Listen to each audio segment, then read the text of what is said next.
compte, et il faut arriver à le démasquer. Mais ils ne comprennent pas toujours, et c'est ça le problème, ils ne comprennent pas toujours ce qu'ils savent faire, ce qu'ils savent dire, et je crois que nous avons intérêt à être attentifs à cette démarche qui passe du savoir, faire, dire, au comprendre, parce que c'est ce qui permet d'accéder à un niveau de fonctionnement et éventuellement de développement supérieur. Donc ça va être mon projet que d'essayer de donner des pistes sur comment nous pouvons faciliter ce passage à la conceptualisation et d'autre part de justifier pourquoi ça peut être important de... Alors je vais peut-être passer vite puisque Sylvie m'a déjà présenté de ce point de vue-là, mais disons que quand on s'intéresse au handicap en général, il y a deux façons d'aborder le handicap. La première, c'est de faire le constat des manques, des difficultés, et la seconde, c'est d'essayer d'y remédier. Et bon, je me suis plutôt inscrit dans cette position qui consistait à essayer de comprendre le fonctionnement et le développement des personnes avec retard mental à travers les essais d'aide à leur développement cognitif. Et d'une certaine manière, je m'inscris nécessairement dans une démarche psychopédagogique. Je fais ce que vous faites. Certains d'entre vous font toute la journée, c'est bien qu'on met en place des situations, on propose des aides, puis on voit jusqu'où on peut aller. Ce qui peut être nous différencier, c'est les objectifs et les raisons pour lesquelles on met en place les aides. Mais je m'inscris dans une démarche psychopédagogique et c'est la raison pour laquelle j'ai le sentiment qu'on arrive à dialoguer avec les professionnels qui font ce travail. Donc j'ai essentiellement travaillé avec des personnes présentant un retard mental, de l'enfance à l'âge adulte, et puis, pas sur la fin de ma carrière, mais il y a un petit moment, grâce, et avec ma collègue Sylvie Seb, je suis rentré à l'école un peu plus, et à travers la maternelle, donc maintenant j'ai un petit peu ces deux pieds. Donc, et vous voyez qu'il y a un certain rapport, parce que finalement, je ne vais pas parler trop de jeunes enfants aujourd'hui, mais le problème du jeune enfant dans la maternelle, c'est bien de comprendre ce qu'il a déjà appris à faire, ou déjà appris à dire, et c'est bien le problème de la conceptualisation. Bien sûr, ce problème de conceptualisation se pose tout au long de la vie, bien entendu, mais particulièrement à la maternelle, parce que ça va être les premiers essais de conceptualisation. Voilà. Alors, bon, ça c'est pour faire... voilà. Donc voilà, mon souci c'est de partager un certain nombre de propositions que je peux vous faire sur vous. Déjà mettez en œuvre, j'imagine, parce que voilà, vous êtes des professionnels. Alors, voilà, une introduction pour essayer de proposer une pédagogie de la conceptualisation. Et je vais commencer avec une idée tout à fait banale, que la conceptualisation est une fonction organisatrice de l'apprentissage, du développement, etc. Mais de façon à ce que nous soyons tous un petit peu dans le bain, et comme il est encore tôt, ou s'il y en a encore certains d'entre vous à réveiller, je vais nous mettre un petit peu dans le thème de la conceptualisation à travers une activité. Ça va? Vous êtes prêts? Bien. Donc, de mon temps, dans les cours de récréation, les élèves jouaient avec des brins de laine, avec ces brins de laine, ils essayaient de faire, je ne sais pas si ça vous dit quelque chose, ça. Essayer de faire des choses comme ça. Bien, je vois que ça ça, c'est simplement pour vous situer le type de tâche. Après, on ne va pas du tout rentrer dans ces choses-là. Mais moi, je n'ai jamais été très doué avec ça. D'abord, c'était plutôt les filles qui faisaient ça de mon temps, plutôt que les garçons. Mais bon, ça a dû changer. Ils n'ont plus le droit à mettre ça en classe. Voilà, donc je vais vous poser une petite tâche. C'est une ficelle. Okay, c'est pas un élastique. Elle garde la même taille. J'ai fait un nœud. Ça va? Vous voyez le nœud, vous voyez la ficelle. Avec cette ficelle, je vais d'abord faire un carré. Ça va? Comme ça? Donc je tire la ficelle et je fais un carré. Ça vous va? Bien. Ok. Mais je sais quand même faire autre chose. Toujours pareil, ma ficelle, hein, elle ne change pas de taille. Hein. Je tire un peu et je fais un rectangle. C'est bien? Là, vous voyez que ça devient moins drôle. Question.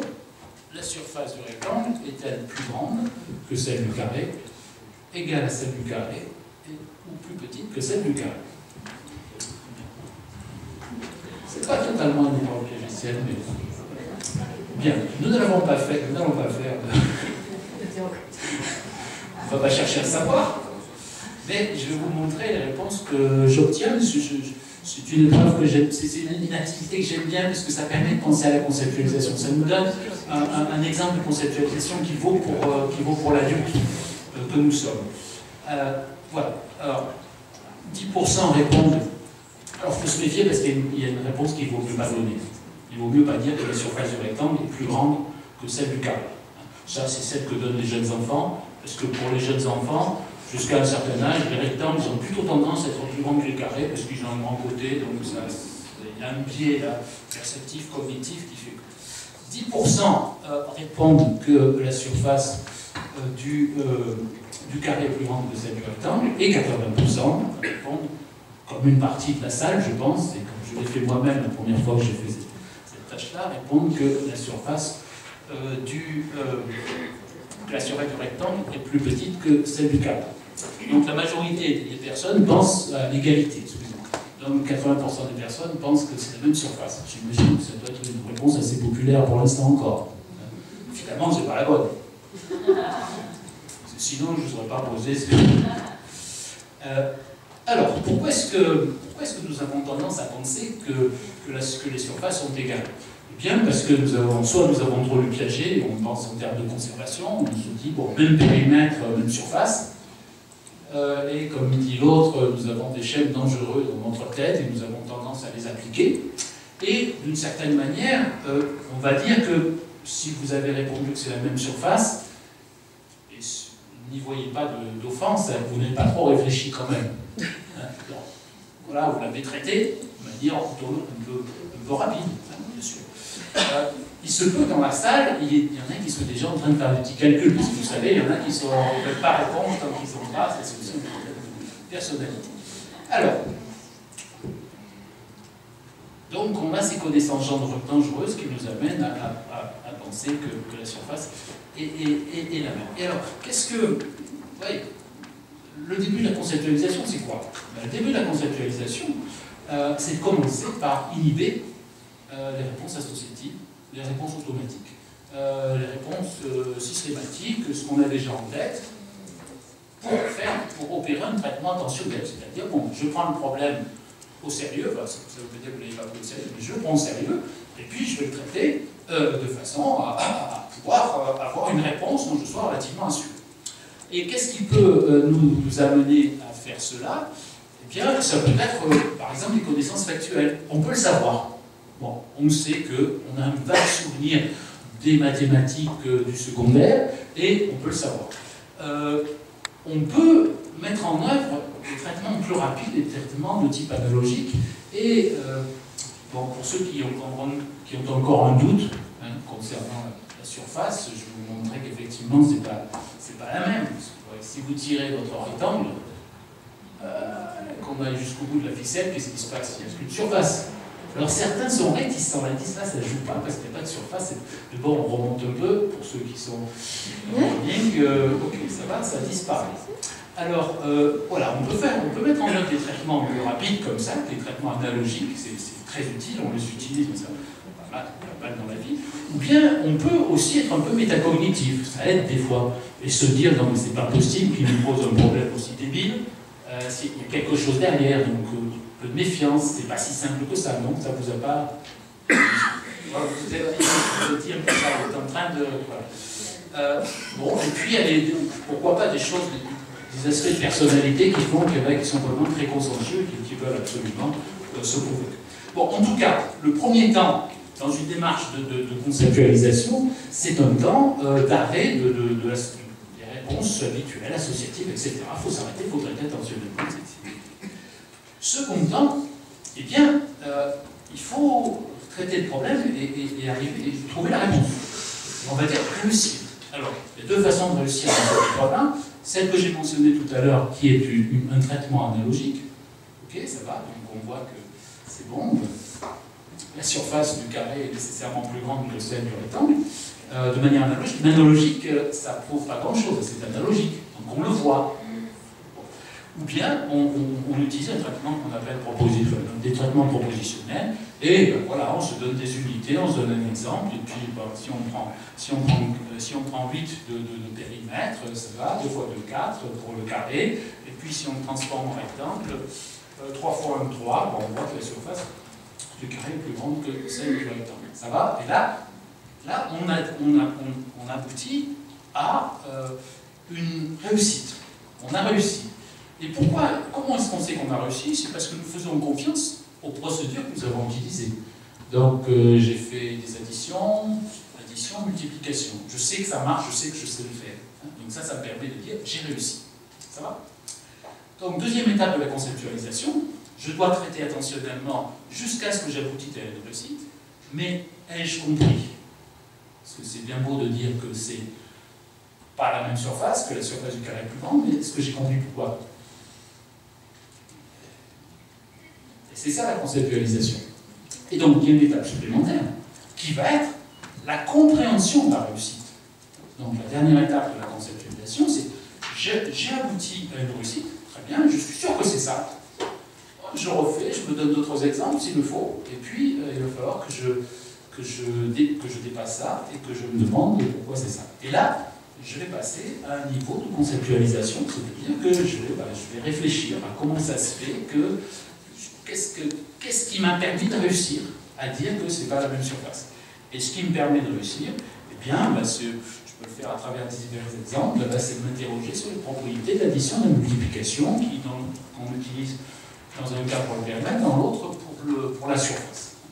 Alors, j'attire votre attention sur ces 3 temps, j'y reviendrai un peu plus temps parce que c'est la façon dont je conçois la conceptualisation, hein, ce départ. D'abord, il faut réussir. La réussite, elle s'appuie sur des savoir-faire. Alors, dans notre cas, là, ces savoir-faire sont déjà des savoir-faire conceptuels. Hein. Additionner, multiplier, tout ça. Et ensuite, conceptualiser, c'est comprendre pourquoi j'ai réussi. Et vous voyez, si on introduit cette démarche dans l'approche psychopédagogique, ben, on a déjà un guide pour l'intervention qui peut favoriser la compréhension. Je dis favoriser parce que comprendre, c'est pas si simple que ça peut être difficile. Voilà, donc je nous ai mis j'ai essayé de susciter en vous là, cette expérience de concept. Alors bien entendu, avec nous ça ne marche pas tout à fait parce que c'est pas, c'est pas une vraie conceptualisation puisque nous avions déjà tout qui était prêt pour être remis en ordre. Mais les étapes de conceptualisation qu'on observe chez l'enfant, chez l'adulte, tous les jours, on peut espérer qu'une fois par semaine, nous conceptualisons quelque chose, nous passons par ces étapes. Alors, je voudrais donc revenir sur mon propos initial tout à l'heure en disant que la conceptualisation est une fonction organisatrice. Alors, bien sûr, quand j'évoque, c'est banal si je veux dire qu'effectivement la conceptualisation c'est à l'origine du développement conceptuel, c'est banal. Mais je crois que si on regarde la littérature sur la psychologie du développement cognitif dans certains domaines, et si on regarde la pédagogie, on a l'impression que de temps en temps on oublie un petit peu ce rôle assez essentiel de la conceptualisation sur le fonctionnement et sur l'apprentissage. Et j'ai relevé là trois thématiques où cet oubli est marquant. Celui des relations, du passage entre les savoir-faire et les concepts, entre ce qu'on appelle les procédures, l'application un petit peu automatique de procédures efficaces, et le développement des concepts. Et on voit bien qu'il y a quelque chose, je reviendrai là-dessus, qu'il y a quelque chose à organiser. Ensuite, l'utilisation des stratégies cognitives et le développement conceptuel. C'est un domaine qui est peut-être un petit peu en train de s'épuiser, l'étude des stratégies cognitives en apprentissage, mais on a beaucoup étudié ça en s'intéressant aux stratégies elles-mêmes, mais sans se demander toujours quels étaient les supports conceptuels de l'utilisation des stratégies cognitives. Stratégies cognitives, voilà, on peut les apprendre de façon automatique, mais si on veut qu'elles soient solides, nous savons qu'elles ont tendance, en tout cas, chez les personnes qui présentent des retards mentaux, elles ont tendance à être fragiles, et si on veut les consolider, ben, il faut s'intéresser aussi aux sous-bassements conceptuels qui peuvent permettre de les utiliser de manière un peu plus efficace. Et puis d'autre part, la thématique de l'autorégulation et de la conceptualisation. Je vais revenir sur ces 3 points. Alors, premier point, donc les relations entre procédure et concept, et j'ai l'impression que cette relation-là ce débat revient un peu fortement d'actualité avec les discussions qu'il y a en ce moment sur l'enseignement des mathématiques en maternelle et en maternelle au début du primaire. Et bon, sans doute, j'imagine, au courant de ces discussions entre les didacticiens des mathématiques et entre, on va dire, un peu deux tenants de cette approche, je caricature peut-être un peu, mais ça me paraît quand même assez évident. Certains qui sont centrés plus sur l'apprentissage de procédures, qui vont faire par exemple l'apprentissage d'un continu numérique un sort important, et puis d'autres qui réagissent à ça et qui voudraient plutôt centrer l'apprentissage sur la compréhension du nombre du dénombrement. Et donc on a un petit peu ces deux positions, sans doute que Brissot lui aussi les rend peut-être un peu plus caricatural, mais ça existe. Et ce débat-là renvoie à un débat qui est permanent, en tout cas qui était permanent en psychologie du développement, qui est celui du débat entre les compétences et la performance, entre la réussite et la compréhension. Et ce débat est à l'origine de positions, de conception de l'apprentissage, de la signification des comportements observés et de centration pédagogique. Donc voilà, on peut décrire une position du type réussir et comprendre, c'est la même chose. Dès l'instant que la personne réussit, elle a compris. Ça a été une position qui est, bon, c'est une caricature, mais qui a quand même été exprimée chez certains auteurs. Et donc la réussite en situation, on va dire, en situation optimale, est un indice de compréhension. L'autre position, à l'inverse, consiste à dire que seule la réussite en situation un peu difficile, en situation piège, c'est-à-dire réussite qui implique une compréhension conceptuelle, et le témoin de la compréhension. Et à ce moment-là, on va plutôt insister sur le développement conceptuel, avec le risque peut-être d'aller un peu trop vite. Et nous savons ce que ça provoque, nous savons que ça peut provoquer du verbalisme, des faux concepts, si on va trop vite aux aspects conceptuels, en coupant l'enfant, l'élève, de ses connaissances de départ. Et dans ce débat, j'aurais tendance à dire ce qui est important dans ce débat-là, c'est de comprendre, c'est la conception selon laquelle la compréhension, c'est la compréhension du savoir-faire. Et vous voyez que ça permet d'avoir une position qui peut permettre de passer de l'un à l'autre et de ne pas couper dans l'apprentissage conceptuel l'élève, quel qu'il soit, de ses acquis antérieurs, procéduraux, un petit peu automatiques, mais qui sont tout à fait utiles. Alors, peut-être que quand je parle de situation piège, c'est peut-être un petit peu pas suffisamment clair. Donc là, je vous renvoie simplement à l'exemple classique piagétien. Donc, on demande d'égaliser, on demande aux participants d'égaliser de fraises une égalisation quantitative par mise en correspondance d'un terme de jetons. Piagétien classique, et puis voilà, on raccourcit ou on allonge une des deux lignes et on demande à l'enfant combien il y en a, comment ça fonctionne. Et vous avez effectivement des enfants qui sont capables de dire, bien sûr, pas forcément, ils vont dire il y a le même nombre de jetons, c'est pareil. Okay, mais parmi ces enfants qui vous disent ça, vous en avez un certain nombre qui vont vous dire aussi ah oui, mais il y a plus de jetons verts. Il y en a 7 pareils, mais il y a plus de jetons verts. Alors, oui, ce sont des choses tout à fait intéressantes, parce que ça montre bien, d'abord que là, l'enfant a deux systèmes de traitement différents, qui ne sont pas coordonnés, et que ça nous incite à avoir un peu des doutes sur ce qu'il est en train de faire quand il fait ça. C'est-à-dire, quand il est en train d'égaliser les collections, qu'est-ce qu'il est en train de faire? Est-ce qu'il est en train de mettre en place, d'appliquer une procédure de mise en terme des jetons de manière un peu perceptive, sans savoir ce que ça veut dire? Ou bien est-ce qu'il comprend que quand il est en train de faire ça, il est en train d'égaliser sur le plan numérique?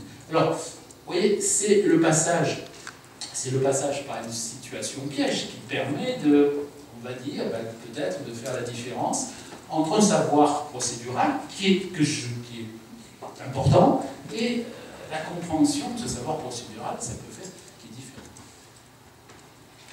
Bon, je vais laisser passer cet exemple. Je reviens à la situation que je vous ai proposée tout à l'heure, la surface du carré et du rectangle. Alors, vous avez là la situation piège que je vous ai proposée, parce que puisque je voulais quand même que vous répondiez d'une certaine façon, je vous ai présenté ma ficelle. Mais si je vous avais présenté un dispositif rigide et que j'aplatisse un peu, vous n'auriez sans doute pas répondu comme ça. Et si par exemple je vous avais donné une grille sur laquelle vous pouviez dépasser, alors vous voyez qu'on peut imaginer là toute une variété de situations qui vont de la situation optimale à la situation piège. Et ça nous amène à penser qu'il peut y avoir des compréhensions différentes selon ces situations. Alors, il y a une autre situation que j'aime beaucoup, parce que pour montrer que ces connaissances-là, nous les avons. Si par exemple, vous demandez à des personnes, leur donnez une ficelle, et vous leur demandez, avec cette ficelle, d'entourer le maximum, c'est le cadran en haut à gauche, d'entourer le maximum de surface, qu'est-ce qu'ils vont faire? Ils vont lui donner progressif, ils vont lui donner la forme d'un cercle. Et donc, à périmètre égal, ils vont fabriquer la surface la plus grande. Donc, il y a cette intuition qui est déjà dans des activités relativement motrices. Et c'est intéressant de voir qu'on peut s'appuyer sur des savoir-faire de différents niveaux pour comprendre. Mais, en tout cas, c'est ma position, de ne pas mélanger la signification des différentes réponses. Alors, bien entendu, en tant que constructiviste, c'est sûr que je ne pense pas qu'une utilisation efficace des procédures on va dire, de comptage,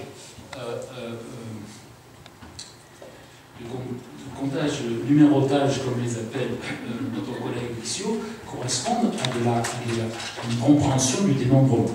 Alors, les exemples sont multiples, mais là j'en ai un tout récent, ça me fait plaisir d'en parler. Donc, Angèle, 56 mois, elle compte parfaitement jusqu'à 100. D'accord. Alors, je prends 5 jetons, je les mets dans une boîte, elle les voit, elle les compte. Ok, je ferme la boîte, combien de jetons? 5. Très bien. Je retire un jeton, elle voit que je l'ai retiré, mais elle ne voit pas les jetons qui sont dans la boîte est fermée. Combien de jetons? 4. Là, c'est parfait, on est content. Et je lui demande, comment tu le sais? Et elle dit, tu as enlevé le 5. Ah ah. Bien, alors, ça c'est un peu ce qui nous caractérise, on est là un peu pour les embêter. Bon, bah écoute, si j'avais enlevé le 3, alors on aurait combien? Elle a réfléchi un long moment et elle m'a dit 2. Alors, il y a différentes interprétations de ça, mais on voit bien que le comptage initial, qui était effectivement comptage, numérotage, alors on voit bien, dit le 5, alors moi après j'ai écrit sur le langage du 3, mais on voit bien qu'il n'y a pas la dimension conceptuelle, quantitative qui est derrière. Bon,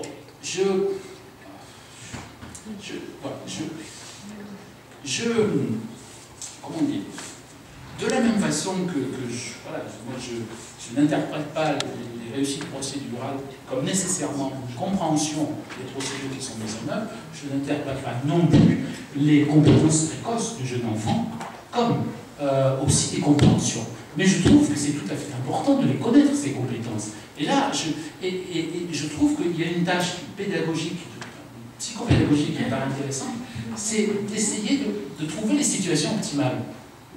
Bon, oui, et moi, en fait, c'est ce que je vais faire dans ma pratique pédagogique, quand j'en ai, que j'ai des enfants sous la main, ça ça m'arrive, je vais des situations optimales aux situations pièges. Et c'est dans cet déplacement que j'essaie de comprendre un petit peu où en est l'enfant, ce qu'il comprend, ce qu'il peut avancer. Alors, là, c'était avec un Émile de 2 ans 10 mois. 2 ans 10 mois. J'avais ce petit jeu là qui s'appelle Géomag, je crois. Ce sont des formes géométriques qui sont aimantées, on peut les placer sur un tableau. Et quand vous achetez ça, vous avez en plus des modèles sur un petit carton. Et en fait, beaucoup de maternelles, c'est super parce que comme c'est aimanté, ça ne bouge pas. Même si les enfants ne sont pas précis, ça tient bon. C'est vraiment bien fait comme matériel. Alors, évidemment, vous voyez, 2 ans 10 mois, si je lui donne le modèle et celui qui refait moi le modèle, c'est bon, il n'y a rien à faire, il va me mettre des choses, il ne va rien faire. Alors, je me suis dit, mais quand même, il doit y avoir un moyen de faire parler, ça qu'on peut peut-être faire parler ses connaissances procédurales. Il sait des choses sur l'espace. Alors, bon, ça s'est passé comme ça, hein, j'ai commencé par construire la flèche qui est au milieu. Vous voyez, il y a un carré jaune et puis un triangle rouge. Et à partir de là, j'ai mis ça au milieu, à partir de là, je prenais 2 pièces identiques, je lui en donnais une, j'en avais une, je posais ma pièce, et je lui donnais une consigne, genre pour ça, mais à cet âge-là, les consignes, ils en font ce qu'ils veulent. Mais ça doit correspondre. De toute façon, l'activité correspondait à quelque chose qu'il pouvait assimiler. Et regardez jusqu'où il est allé. Alors, vous allez me dire, bien sûr, il a fait de tranche en tranche. Je suis d'accord avec vous. Mais n'empêche qu'au bout d'un certain moment, ça devient très complexe, cette histoire-là. Et vous voyez, nous voyons qu'à cet âge-là, on a des compétences dans le domaine des relations spatiales, topologiques, qui sont vraiment importantes. Mais, bien entendu, je ne peux pas guider Émile. Si je dis, mais un peu plus là, ça ne marche pas. Il n'y a pas la compréhension conceptuelle derrière. Mais j'aime bien cet exemple-là qui montre qu'il y a des connaissances qui sont efficaces. Pour nous, nous allons pouvoir nous appuyer sur ces connaissances efficaces pour essayer de lui faire comprendre. Comment ça marche. Parce que le géomag, donc là, c'est vraiment l'utilisation avec un jeune enfant. Il peut s'utiliser en grande section maternelle. Et en grande section maternelle, on continue par faire copier des machins. On leur donne le modèle et puis copie.